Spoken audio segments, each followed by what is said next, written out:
Merhabalar, ben Set. Bugün size One Million Dance Stüdyosu deneyimimi anlatacağım.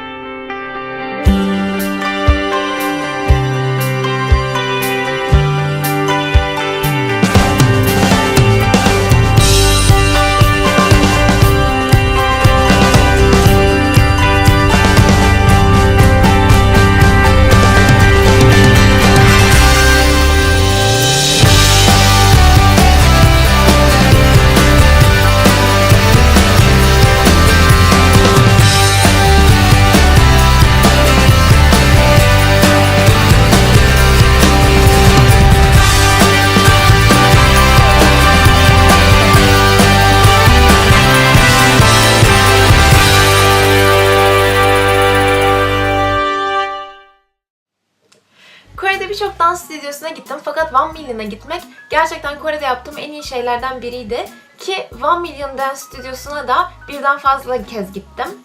Binaya ilk girdiğinizde One Million'a girmiş olmuyorsunuz çünkü One Million binanın 3. ve 4. katlarında yer alıyor. Ve 2. kattan 3. kata geçerken zaten koskocaman bir One Million Dance Stüdyosu yazısıyla karşı karşıya geliyorsunuz. Her iki katlarında da resepsiyon mevcut. Böylece gittiğiniz zaman sizi yönlendirebiliyorlar. Kimin dersini alıyorsanız onun katına çıkıyorsunuz gibi bir şey oluyor. Ayrıca çalışanlar arasında Korece, İngilizce, Japonca ve Çince konuşanlar da var. Böylece gittiğiniz zaman hangi dili konuşuyorsanız ona göre size yardımcı olmaya çalışıyorlar. Gittiğiniz zaman yapmanız gereken ilk şey kayıt olmak. Resepsiyona gidiyorsunuz ve kayıt olmak istediğinizi söylüyorsunuz. Burada isminizi, doğum tarihinizi, vatandaşlığınızı, telefon numaranızı ve eğer YouTube'a konulursanız gerekli izini alıyorlar sizden. Fotoğrafınızı çekiyorlar ve kayıt işleminiz tamamlanmış oluyor. Yani One Million Dance Stüdyosu'na giden herkesin One Million'da kaydı mevcut. Benim de mevcut. Kayıt işleminiz tamamlandıktan sonra sizden bir şifre belirlemenizi istiyorlar ve bu şifreyle One Million Dance Stüdyosu'ndaki salonlara, koreografi salonlarına giriş yapabiliyorsunuz. Okay.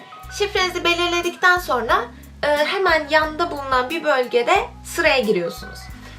Sıraya girdikten sonra da görevliler geliyor ve size ellerinde bulunan küçük kartlardan veriyorlar. Bu kartlarda küçük numaralar yazıyor. Ve ders bittikten sonra bu kartları iade ediyorsunuz. Orada sizin sıra numaranız yazıyor. Kartınızı aldıktan sonra yaklaşık 15-20 dakika kadar bir boş vaktiniz oluyor. O sırada terasın da bulunduğu 4. kattaki yere gidip çantanızı falan bırakabiliyorsunuz. Çünkü salona sadece suyunuz ve cep telefonunuzla girebiliyorsunuz.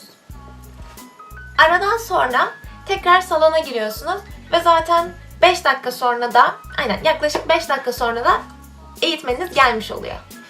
Benim One Million Dance Stüdyosu'nda toplamda 3 tane eğitmenim oldu. Park Min Young, Kim Eun Ho ve May Jae Lee.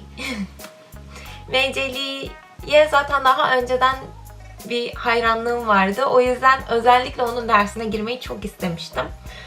Ve gerçekten muhteşem bir dersti zaten. Eğitmeniniz girdikten sonra direkt ısınmalara başlıyoruz. Ve aslında ben burada birkaç farklı ısınma stili öğrendim. Kendi öğrencilerime de şu an uyguluyorum zaten. Isınmadan sonra direkt koreografiye başlanılıyor. İlk önce bir kere müziği dinletiyor size. Ondan sonra direkt koreografiye başlıyor. Ve şunu söylediğimde inanın gerçekten çok hızlı koreografi öğretiliyor. Yani ben çok zorlandığımı hatırlıyorum ki beginner seviyesine gitmiştim her seferinde.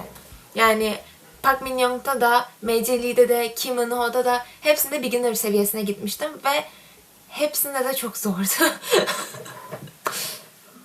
Ben Türkiye'de uzun zamandır dans eğitimi alıyorum ve Türkiye'de yapılan birçok workshoplara falan da katılıyorum. Ve sadece Türklerden gelen workshoplar değil.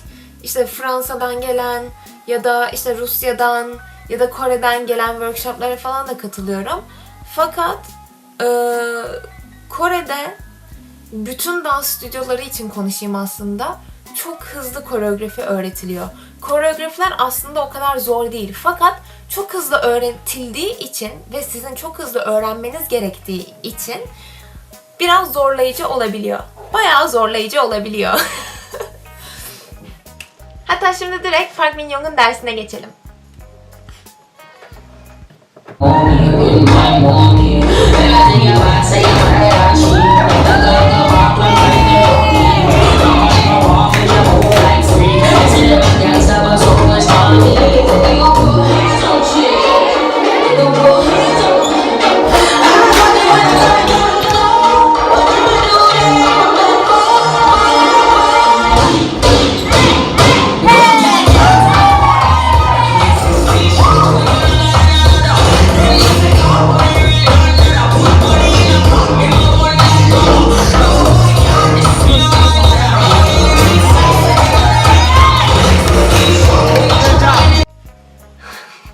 Ve bu ders sonunda aynı zamanda Park Min Young bize koreografinin tamamını da gösterdi.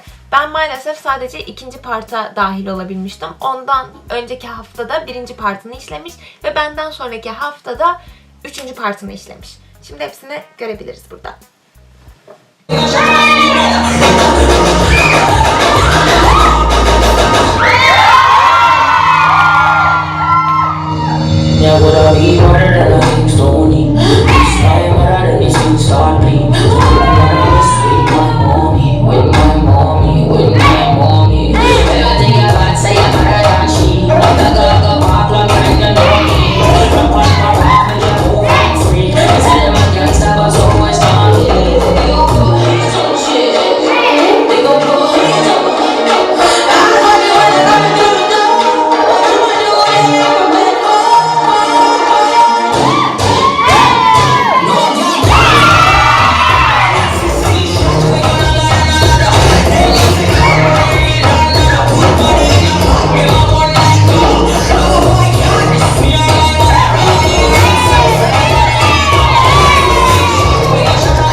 Koreografinin sonunda da dersimiz bitmiş oluyor ve ders biter bitmez hemen salonu terk etmeniz gerekiyor.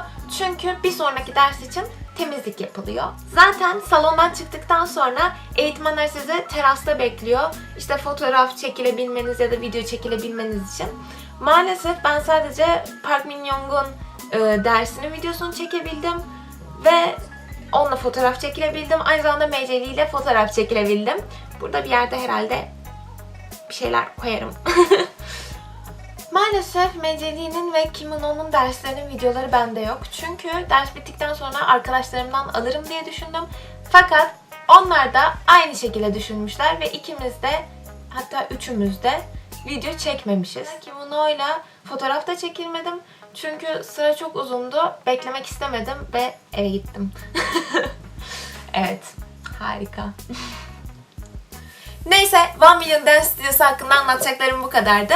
Bugün de benimle olduğunuz için çok teşekkür ederim. Ve videomu beğenirseniz ve kanalımı takip ederseniz çok mutlu olurum.